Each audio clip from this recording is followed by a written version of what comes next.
অর্থমন্ত্রী মহোদয় জাতীয় সংসদে বাজেট উপস্থাপনের সময় ঘোষণা করেছেন আগামী 1 জুলাই থেকে পে স্কেল কার্যকর করা হবে।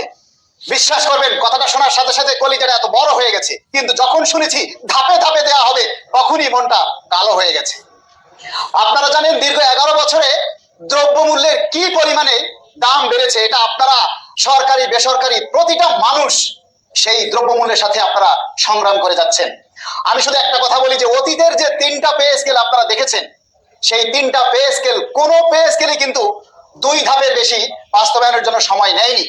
2005 সালে 3 ধাপে হয়েছিল, এই বিএনপি সরকারি বাস্তবায়ন করেছিল, কিন্তু 1.5 বছরে সেটা কমপ্লিট করেছিল। জানুয়ারির 1 তারিখে 75%, পরবর্তী জুলাইতে 6 মাস পরে বাকি 25%, দেন নেক্সট ইয়ারে যে অর্থ বছর 2006 সালে অন্যান্য ভাতাগুলি কার্যকর করেছিল।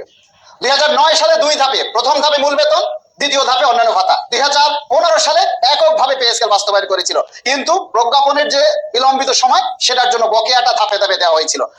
আজকে যে পে স্কেল 2026 সালে বাস্তবায়িত হবে, সেই পে স্কেলটাও মাননীয় অর্থমন্ত্রী মহোদয় বলেছেন ধাপে ধাপে দিবেন। কয় ধাপে দিবেন আমরা জানি না, কিন্তু বিভিন্ন মিডিয়ার মাধ্যমে অন্যান্য সোর্স থেকে আমরা যেটা জানতে পারতেছি, যেটা শুনছি যে বেসিকের 50% আপনারা দিবেন। তাহলে যদি বেসিকের 50% দেন, তাহলে আমরা যে বিশেষ 15% ভাতা এখন পাচ্ছি সেটা কি করবেন?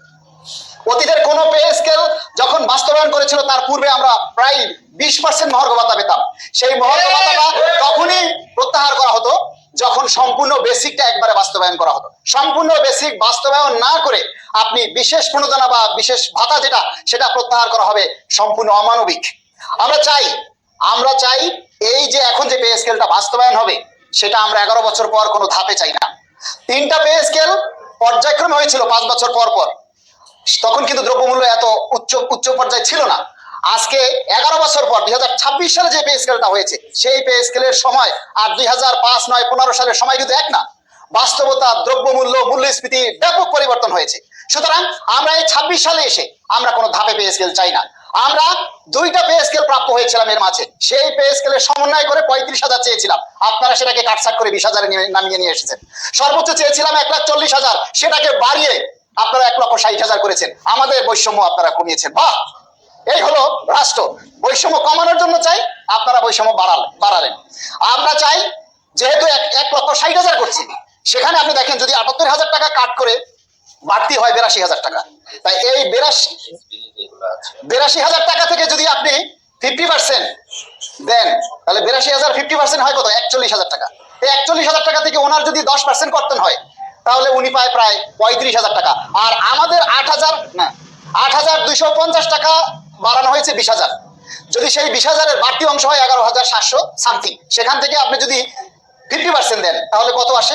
আবার যদি আপনি সেখান থেকে 15% বাদ দেন, তাহলে একজন কর্মচারীর মাসে 3-4 হাজার টাকার বেশি বৃদ্ধি পাবে না, যা দিয়ে তারা 1 সপ্তাহও বাজার করতে পারবে না। তো সুতরাং আমরা সরকারের কাছে অনুরোধ করব, এবারের পে স্কেলটা অন্তত মূল বেতনটা যেন এক ধাপে বাস্তবায়িত হয়, যাতে সরকারি কর্মচারীরা তাদের পরিবার নিয়ে একটু সচ্ছলভাবে চলতে পারে এবং তাদের কর্মস্পৃহা বৃদ্ধি পায়। তাদের 11 বছরের যে দুর্দশা, দুর্গতি, অভাব, অভিযোগ সেটা যেন মুছে যায়। 11 বছরে যে লাঞ্ছনা, মানুষের যে ধার দেনায় জড়িত, সেখান থেকে যেন তারা মুক্তি পায়। আর কোনোভাবে যদি দেশের অর্থনৈতিক অবস্থার সাথে তাল মিলিয়ে শতভাগ বেসিক দিতে না পারেন, সেক্ষেত্রে যেন 2005-এর নীতি অপসারণ করা হয়। কারণ 2005-এ এই সরকার যেভাবে দিয়েছিলেন সেটা করেন 1.5 বছরের মধ্যে। আর যদি সম্পূর্ণ বেসিক বাস্তবায়ন না করা পর্যন্ত যাতে 15% বেশি সুবিধা কর্তন না করা হয়, এটাই আমাদের দাবি।